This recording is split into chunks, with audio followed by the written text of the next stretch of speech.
So how's my 2020 survivors? I just hope y'all safe, are being safe and staying out the way. As for me, I'm just trying to get through because we're all gonna make it. Don't worry, y'all. We're gonna get through this. But today, I just want to talk about the effects of domestic violence on children. But before I get into that, I want to read you a poem that's going to relate to what I'm going to talk about. And it's called Boy to a Man by David Allen Walker. Father, dear Father, I must have loved you, but to hear you hurt my mother made me want to hate you. I should have been able to look up to you like all sons do, but all I wanted to do was hurt you. I'd lie in bed awake and hear my mother's cry, and all I could do was try to find a world without you. We feared you, we fled you, but we could never escape you until one dark night I stopped you and saw the fear in your eyes. I went from boy to a man to stop my mother's cries. I still look back with sadness, but I can still see my mother's pride. Boy to a man, and love and memory, mother. So, with that being said, y'all, and I guess you know where that led to, and love and memory of my mother. So, the effects of domestic violence on children. Many children are exposed to violence in the home, are also victims of physical abuse. Children who witness domestic violence or are victims of abuse themselves are at serious risk for long-term physical and, and mental health problems. Children who witness violence between parents may also be at greater risk of being violent in their future relationships.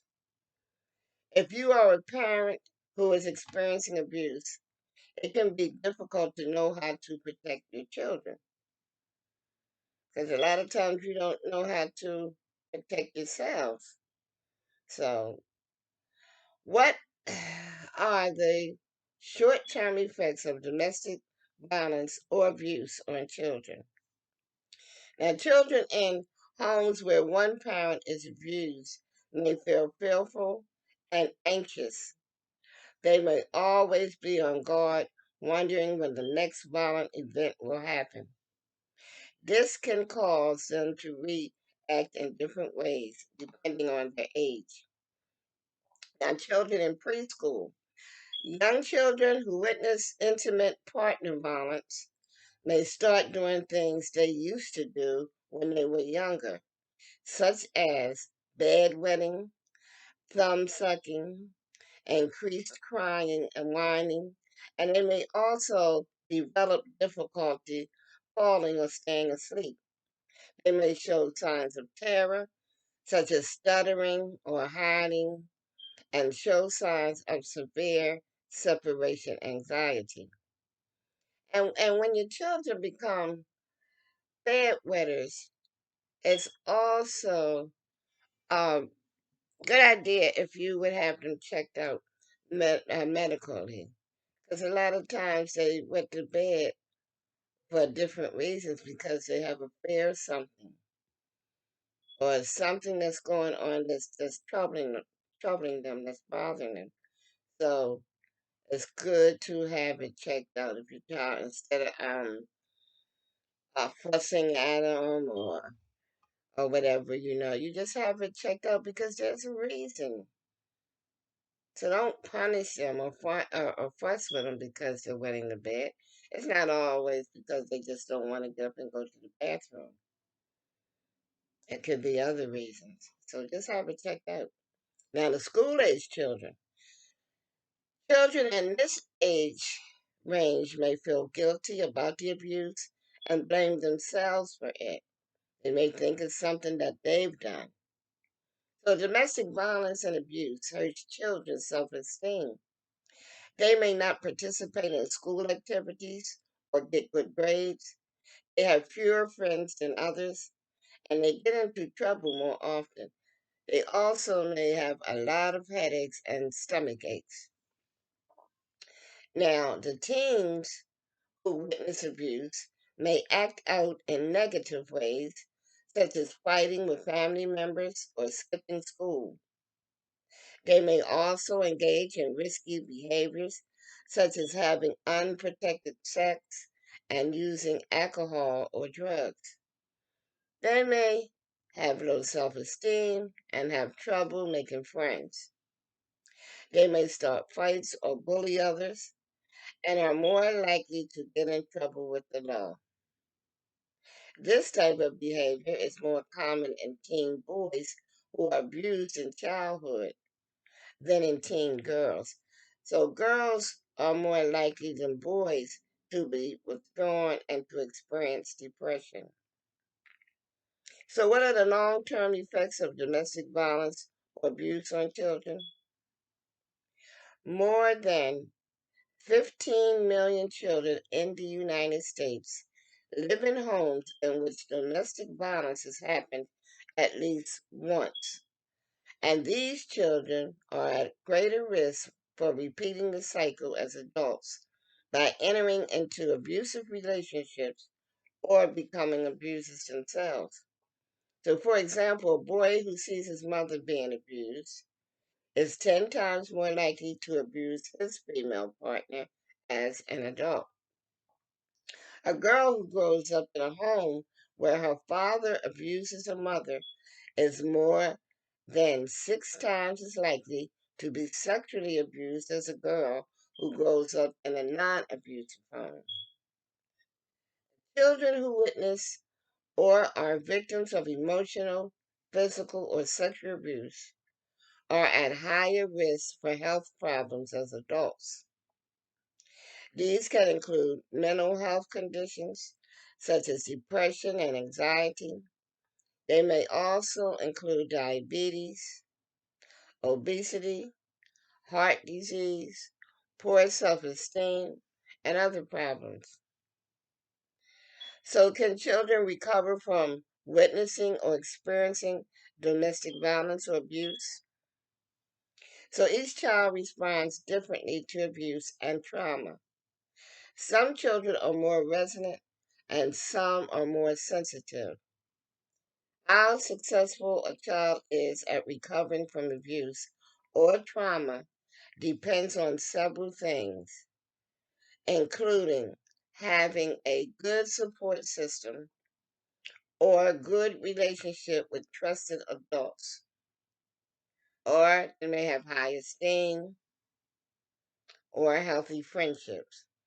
So, although children will probably never forget what they saw or experienced during the abuse, they can learn healthy ways to deal with their emotions and memories as they mature.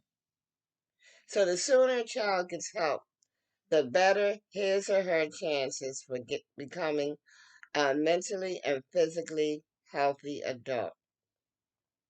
So, the sooner the child gets help, the better his or her chances for becoming a mentally and physically healthy adult. So, how can I help my children recover after witnessing or experiencing domestic violence? So, you can help your child by helping them feel safe. Children who witness or experience domestic violence need to feel safe. Consider whether leaving the abusive relationship may help your child feel safer. Talk to your child about the importance of healthy relationships. Talking to them about their fears, Let them know that it's not their fault or your fault. Let them know that it's not their fault and it's not your fault. Okay? You need to learn how to listen and talk to your child about domestic violence. So, talking to them about healthy relationships, help them to learn from the abusive experience by talking about what healthy relationships are and are not. This will help them know what is a healthy this will help them know what is healthy when they start romantic relationships of their own. Okay? So if you start talking to them at an early age about what a good relationship is versus a bad relationship, so this will give them heads up when they get older and become involved in their own relationships. Because if they're only in an abusive household when they're younger, a lot of times they grow up and think that's all there is and that it's okay to be abused because that's all they've seen as a child coming up. That's all they've seen in the household. And it's gonna be harder for them to recognize the difference of good relationship versus a bad one. So you need to talk to them about boundaries. Let your child know that no one has the right to touch them or to make them feel uncomfortable. Let your child or children know that no one has a right to touch them or to make them feel uncomfortable, including family members, teachers, coaches, or other authority figures. Also, explain to your child that he or she doesn't have the right to touch another person's body. And if someone tells them to stop, they should do so right away. So, helping them find a reliable support system. So, in addition to a parent, this can be a school counselor, a therapist, or another trusted adult who can provide ongoing support.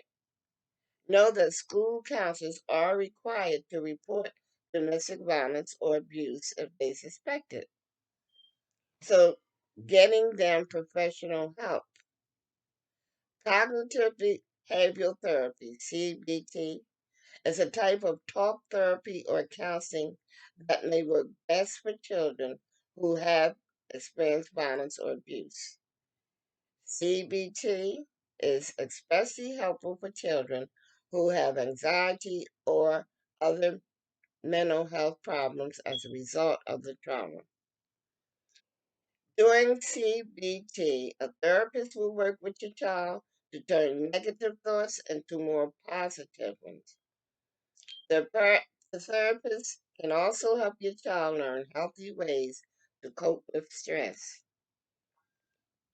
The doctor can recommend a mental health professional who works with children who have been exposed to violence or abuse. Many shelters and domestic violence organizations also have support groups for kids. So these groups can help children by letting them know they are not alone and helping them process their experiences in a non-judgmental place. So, is it better to stay in an abusive relationship rather than raise my children as a single parent? So, children do best in a safe, stable, loving environment, whether that's with one parent or two.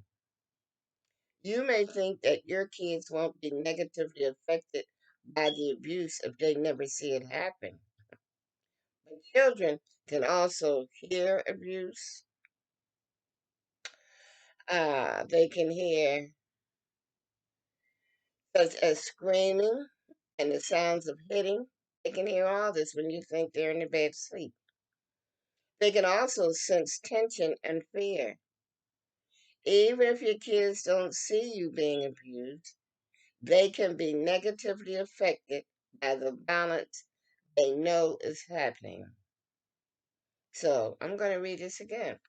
Children do best in a safe, stable, loving environment, whether that's with one parent or two.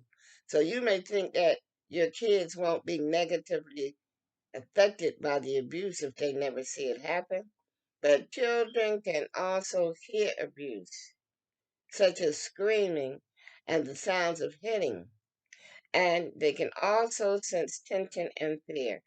Even if your kids don't see you being abused, they can be negatively affected by the violence that they know is happening.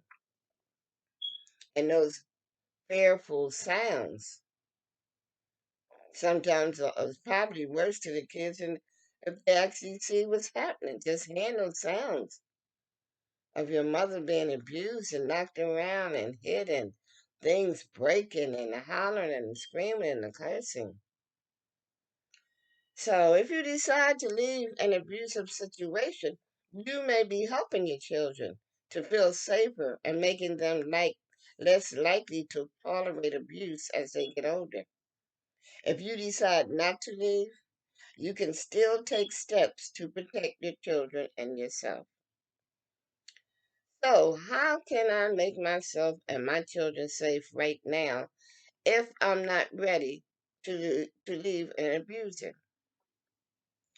So, your safety and the safety of your children are the biggest priorities.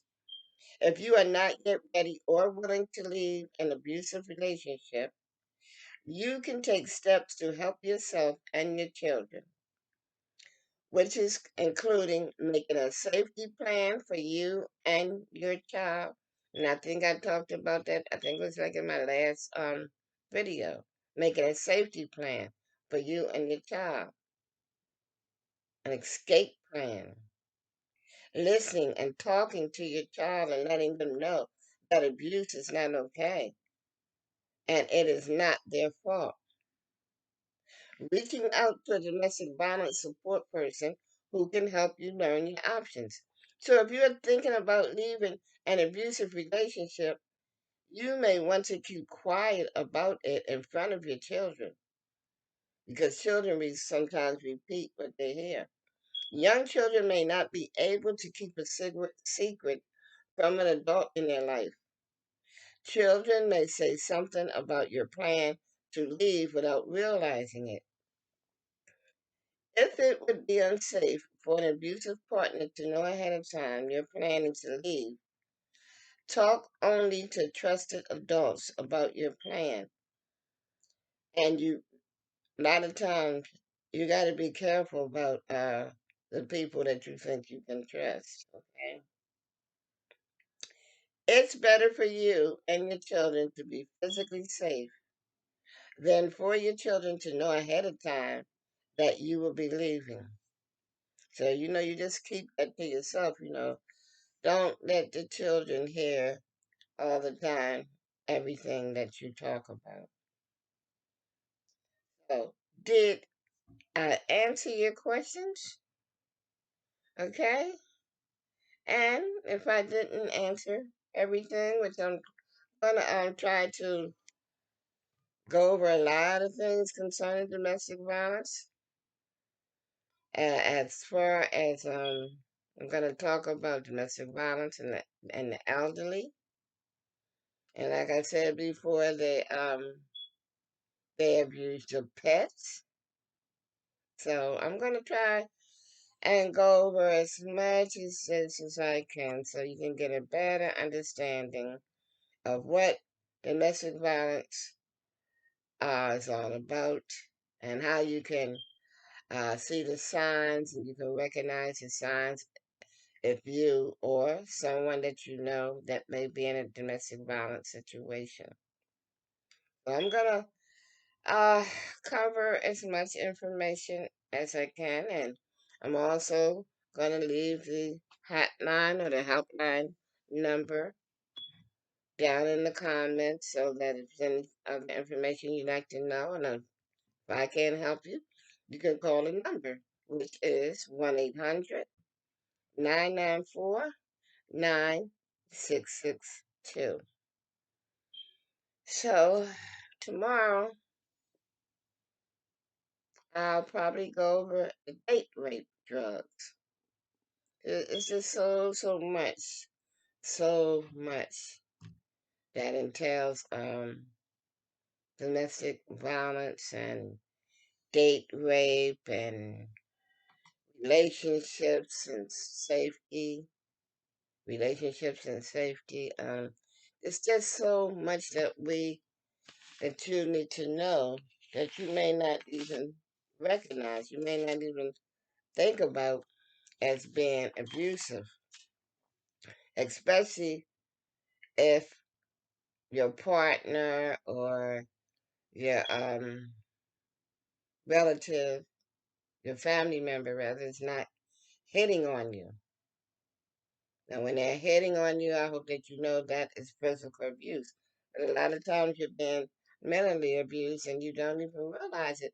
So that's why you need to know the signs. And that's why you need to teach your children. Let them know, teach them the difference between good touch and bad touches. Let them know the difference when somebody is trying to take advantage of them in any way, sexually, mentally. Talk to them about bullying, you know, bad touch, good touch. It's so much. Put those phones down sometime. Cut the TV off. Talk to your children. Put up some domestic violence movies. I think I'll put a couple in one of my videos and sit down and watch these movies with your teenagers and point out the difference, once you know for yourself. Point out the different pointers about domestic violence. So, like I said, y'all, it's just so much, and I just hope someone out there is paying attention to this information. Because if you are, it will help you in the long run, and it will help your children. And the same way I said in another video about domestic violence, narcissism, and uh, homelessness. That's also another reason why our young people run away from home. That's one of the reasons. Is because they're being domestically abused, mentally, sexually, physically, at home. Or even because they're tired of seeing their mothers being abused and they just can't take it, so they run away from home. So, we just have to have more awareness because it's happening more and more and more, and it's getting worse. And now they're killing their victims and killing their children. I've talked about it in the majority of my videos. I do poems on it that relate to domestic violence. And it's just getting sicker and sicker and more demonic. Y'all gotta forgive me because I cannot pronounce some of these words because I know y'all know and can see that I don't have any top teeth. So therefore this kind of uh stops me from being able to pronounce some of these words, but I know y'all know what I'm trying to say, I hope. I'm gonna just keep on and keep on. I'm gonna keep on talking to y'all about this because I want you to know what domestic violence is. And no one knows better about domestic violence than me because I am a survivor of domestic violence, as I have said before. And before I get into that about me, I just want to go on over everything that I can think of to make you aware and understand what it entails instead of me just sitting up here talking about me, and what happened, me. I want to just get into this first. So hopefully, if you're in a situation, or like I said, you know someone that's in the same situation, or even if your child is being slapped around and pushed around, and maybe they can't have dinner because they did something they weren't supposed to, or all these things is mental abuse or physical abuse. You got to pay attention to what's going on in the home. Not only to what's going on with you, but with your children. Pay attention if you have a bedwetter. Find out the reason why. Don't just scold that child. Take it to the doctor and find out why this child is bedwetting. And like I said, it could be many reasons. They could have a weak bladder. They could be molested or raped by someone in the home or someone outside of the home. You know, or like I said, they could see mom and dad going at it all the time, fussing, working, fighting. And that could affect them in that way that they're so fearful that they went to bed.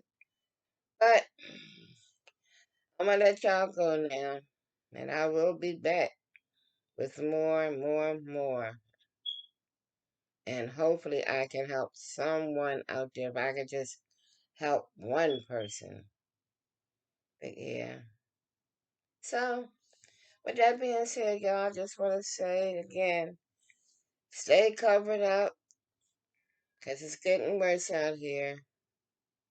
And if you don't know, keep that nose, throat, mouth, hands covered up with them gloves.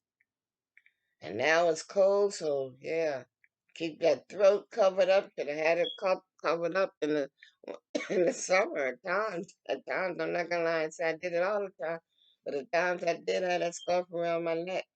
And I'm gonna have it around there even more so now. I've even I even wear two masks now, so I can pull one even further down on my neck, even though I put a scarf on. We just gotta be as safe as we possibly can be. We gotta stay 6 feet apart. I want to just keep reminding you and reminding you, because when I keep reminding you, I'm also reminding myself too. Because if I can tell you what to do, I have to be able to do it myself. And I can't slack up if I'm trying to tell you. If I come up and catch this COVID-19, whatever, and I tell you all I got, you'll probably say, well, how can she tell me what to do? And here she must not be doing it because she got it herself. So, I remind you, it helps to remind me, and we can all remind each other and get through this together. So, like, share, subscribe, and hit that bell so that my 2020 possible survivors can be notified of other videos. So until the next time, I love y'all, and I hope you love me too.